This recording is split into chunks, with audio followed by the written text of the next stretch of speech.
नमो भगवते वासुदेवाय नमः।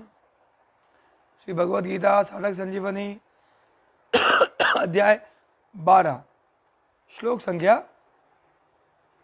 15 पिछले भाग से आगे। इष्ट के वियोग और अनिष्ट के संयोग की आशंका से होने वाले विकार को भय कहते हैं। भय दो प्रकार से होता है। पहला बाहरी कारणों से, जैसे सिंह, सांप, चोर, डाकू आदि से अनिष्ट होने अथवा किसी प्रकार की सांसारिक हानि पहुंचने की आशंका से होने वाला भय। और दूसरा भीतरी कारणों से, जैसे चोरी, झूठ, कपट, व्यभिचार आदि शास्त्र विरुद्ध भावों तथा आचरणों से होने वाला भय। सबसे बड़ा भय मौत का है। विवेकशील कहे जाने वाले पुरुषों को भी प्रायः मौत का भय बना रहता है। स्वरस वाही विदोषो अपि तथा रूढ़ो अभी निवेश। साधक को भी प्रायः सत्संग, भजन, ध्यान आदि साधनों से शरीर के क्रश होने पर आदि का भय रहता है। उसको कभी कभी यह भय भी होता है कि संसार से सर्वथा वैराग्य हो जाने पर मेरे शरीर और परिवार का पालन कैसे होगा।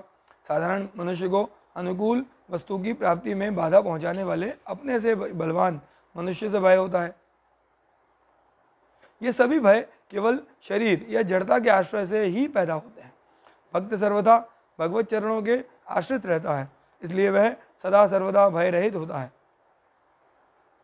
साधक को भी तभी तक भय रहता है जब तक वह सर्वथा भगवत चरणों के आश्रित नहीं हो जाता। सिद्ध भक्त को तो सदा सर्वत्र अपने प्रिय प्रभु की लीला ही दिखती है। फिर भगवान की लीला उसके हृदय में भय कैसे पैदा कर सकती है।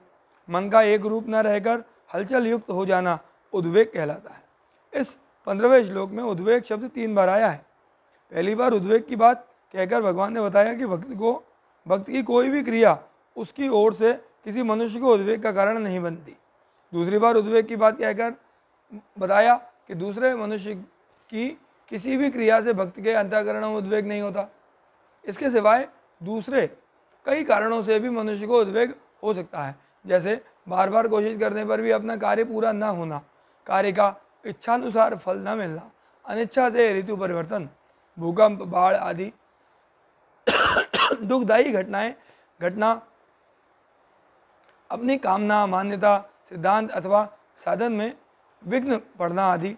भक्त इन सभी प्रकार के उद्वेगों से सर्वथा मुक्त होता है। यह बताने के लिए ही तीसरी बार उद्वेग की बात कही गई है। तात्पर्य यह है कि भक्त के अंतःकरण में उद्वेग नाम की कोई चीज़ रहती ही नहीं। उद्वेग के होने में अज्ञान जनित इच्छा और आसुर स्वभाव भी कारण है। भक्त में अज्ञान का सर्वथा अभाव होने से कोई स्वतंत्र इच्छा नहीं रहती। फिर आसुर स्वभाव तो साधनावस्था में ही नष्ट हो जाता है। भगवान की इच्छा ही भक्त की इच्छा होती है। भक्त अपनी क्रियाओं के फल रूप में अथवा अनिच्छा से प्राप्त अनुकूल प्रतिकूल परिस्थिति में भगवान का कृपापूर्ण विधान ही देखता है और निरंतर आनंद में मग्न रहता है। अतः भक्त में उद्वेग का सर्वथा अभाव होता है। मुक्तः पद का अर्थ है विकारों से सर्वथा छूटा हुआ। अंतःकरण में संसार का आदर रहने से अर्थात परमात्मा में पूर्णतया मन बुद्धि न लगने से ही हर्ष, अमर्ष, भय, उद्वेग आदि विकार उत्पन्न होते हैं। परंतु भक्त की दृष्टि में एक भगवान के सिवाय अन्य किसी की स्वतंत्र सत्ता और महत्ता न रहने से उसमें ये विकार उत्पन्न ही नहीं होते। उसमें स्वाभाविक ही सद्गुण सदाचार रहते हैं। इस श्लोक में भगवान ने भक्तः पद न देकर मुक्तः पद दिया है। इसका तात्पर्य यह है कि भक्त यावन मात्र दुर्गुण दुराचारों से सर्वथा रहित होता है। गुणों का अभिमान होने से दुर्गुण अपने आप आ जाते हैं। अपने में किसी गुण के आने पर अभिमान रूप दुर्गुण उत्पन्न हो जाए तो उस गुण को गुण कैसे माना जा सकता है। दैवी संपत्ति या सद्गुण से कभी आसुरी संपत्ति या दुर्गुण उत्पन्न नहीं हो सकती। अगर दैवी संपत्ति से आसुरी संपत्ति की उत्पत्ति होती तो दैवी संपत्ति मोक्षाय इन भगवत वचनों के अनुसार मनुष्य मुक्त कैसे होता। वास्तव में गुणों के अभिमान में गुण कम तथा दुर्गुण या अभिमान अधिक होता है। अभिमान से दुर्गुणों की वृद्धि होती है, क्योंकि सभी दुर्गुण दुराचार अभिमान के ही आश्रित होते रहते हैं। भक्त को तो प्रायः इस बात की जानकारी ही नहीं होती कि मेरे में कोई गुण है।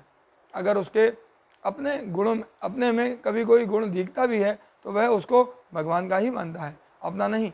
इस प्रकार गुणों का अभिमान न होने के कारण भक्त सभी दुर्गुण दुराचारों विकारों से मुक्त होता है।